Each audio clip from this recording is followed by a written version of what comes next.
होली खेलेगी, किसके पीछे क्या मकसद है? होली मिलन समारोह आज हल्का लोहारू के जितने भी हमारे परिवार के जितने भी सदस्य हैं, और बड़ी खुशी की बात है कि पोल्यूशन के बारे में पूरे देश में आज इतना ज्यादा जो पोल्यूशन हो रहा है, यहाँ पर जो निर्णय हमारे साथियों ने लिया कि आज की जो होली है वो फूलों से खेली जाएगी, तो इसके लिए मैं पूरे परिवार को और पूरे देश और प्रदेशवासियों को आपके चैनल के माध्यम से बधाई देना चाहता हूं कि मेरा परिवार, मेरा देश, मेरा प्रदेश, मेरा हल्का खुशियों से भरा रहे। यही मेरी दुआ है कि परमात्मा करे कि मेरे परिवार में किसी प्रकार की भी आज नाच गानों के साथ जैसे ये होली मिलन समारोह मनाया जा रहा है, इसी प्रकार से हर दिन साल के 365 दिन होते हैं, हर दिन मेरे परिवार के लिए होली जैसा त्योहार मना करके पूरा जीवन उनके खुशियों से भरा रहे। ये मेरी परमात्मा से दुआ। कल प्रदेश का बजट पेश कर दिया गया, तो बजट को किस तरह से देख रहे हैं?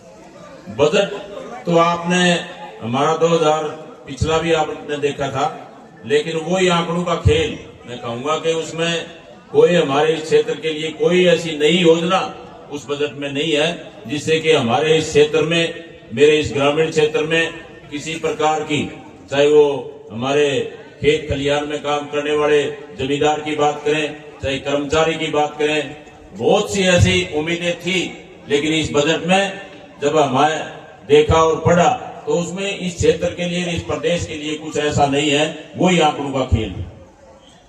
भिवानी जिले में लोहारू को महिला थाना मिला है और IMT कोसाम को दी जाएगी। ये आपने बात उस बजट में था कि भी महिला थाना यहाँ पर खोला जाएगा, लेकिन ये जो लोहारू क्षेत्र है, पूरे प्रदेश की अगर बात करें तो इस क्षेत्र में ज्यादा आपसी विवाद कोई ऐसा नहीं है जिससे कि उसका कोई ऐसा फायदा मिलने वाला है।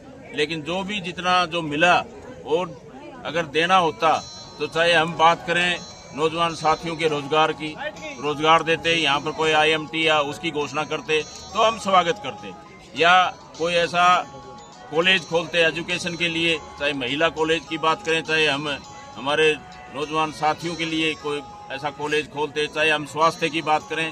आप लोगों ने देखा होगा पिछले आदरणीय खट्टर साहब जब मुख्यमंत्री थे तो घोषणा की थी, आज तक वो हॉस्पिटल नहीं बना है। तो ऐसी ऐसी बहुत सी योजनाएं हैं। चौधरी बंसीलाल के टाइम हमारी जो नहरें हैं 45 साल पहले बनी थी, आज 45 साल के बाद मैं लगातार उसमें प्रयासरत हूँ, लेकिन आज तक वो उनका ना तो एस्टीमेट हुआ, ना ही उनका टेंडर हुआ। बहुत सी ऐसी स्कीमें, चाहे हम डिगांव के बाईपास की बात करें, बहुत पुरानी डिमांड है, चाहे हमारे राजस्थान क्षेत्र को जो जोड़ता है NH 709 उसको 4 लेनिंग की बात करें, वो डिमांड भी मैंने 2 बार जो विधानसभा का सत्र लगा है हर बार मैं उठाता हूँ। चाहे हमारे एजुकेशन की जहाँ तक बात है, महिला कॉलेज में हमारे जितने भी बहल शिवानी में कॉलेज है उनमें स्टाफ की बहुत कमी है, और चाहे हम हेल्थ की बात करें शिवानी बहल लोहारू में, वहाँ भी आधा स्टाफ नहीं। ये इनके लिए जो जितना काम करना चाहिए, सबसे जरूरी जो जीवन में शिक्षा का और स्वास्थ्य का, उसमें कोई भी ऐसी नई योजना इस बजट में नहीं है जिससे कि हम उनका कोई ऐसा स्वागत कर सके। तो मैं तो एक ही निवेदन करता हूं कि ये क्षेत्र, हमारा जो क्षेत्र है ये कृषि से जुड़ा हुआ है। चाहे बात करें मुआवजे की, आपने देखा होगा लगातार 2023 से जो आंदोलन चल रहा है उसमें किसानों का मुआवजा 2023 से लेकर 2026 आगे 3 साल हो गए। चाहे 2025 में मुख्यमंत्री जी ने स्टेज से घोषणा की थी कि क्षतिपूर्ति का हम किसान को मुआवजा देंगे, लेकिन क्षतिपूर्ति के नाम से नाम मात्र कोई किसानों के खाते में डाला गया है, वो क्षतिपूर्ति का कोई 1 पैसा नहीं मिला। तो ये तमाम बातें आप लोगों के सामने है। आपने विधानसभा के अंदर लोहारू स्वास्थ्य हॉस्पिटल की भी मुद्दा उठाया था, कॉलेज में स्टाफ ने मुद्दा था, विधानसभा में मुद्दा उठाने के बाद ये मांगी पूरी क्यों नहीं हो रही है, फिर उठा रहे हैं आप?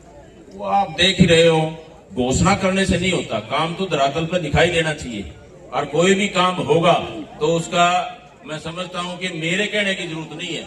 ये जो पब्लिक जो बैठी है, ये छत्तीस बिरादरी के जो भाई बैठे हैं, अगर कोई काम होगा तो वो सबको दिखेगा, लेकिन दिखाने के लिए बस सिर्फ घोषणा ही घोषणा, उससे कुछ होने वाला नहीं है। ये धरातल पे काम कुछ भी नहीं हो रहा। तो हम तो एक ही मांग करते हैं कि जो बजट है भाई इस क्षेत्र में सिर्फ कृषि से जुड़ा हुआ है, और इसमें जरूरत थी IMT के द्वारा, क्योंकि शिवानी क्षेत्र लगा लो, चाहे उसमें पानी की भी बहुत भारी कमी है। पीने का पानी भी नहीं है। और किसानों के फसल का तो दूर की बात है, कई गांव तो ऐसे हैं जहां खारा पानी, और उनमें पानी की पीने की व्यवस्था करने में बहुत ज्यादा दिक्कत होती है। तो ये तमाम बातें और इस क्षेत्र की जुड़ी हुई जितनी भी समस्याएं हैं, मैंने तो बहुत सी मांगे विधानसभा में लिख करके भी दिया है और डिमांड भी की है। चाहे हम 4 लेन की बात करें, हमारा जो राजगढ़ को जोड़ता है लुहानी से लेकर के ओबरा होता हुआ, बैल से होता हुआ जो 4 लेनिंग का, वो भी 4 लेनिंग बनना चाहिए।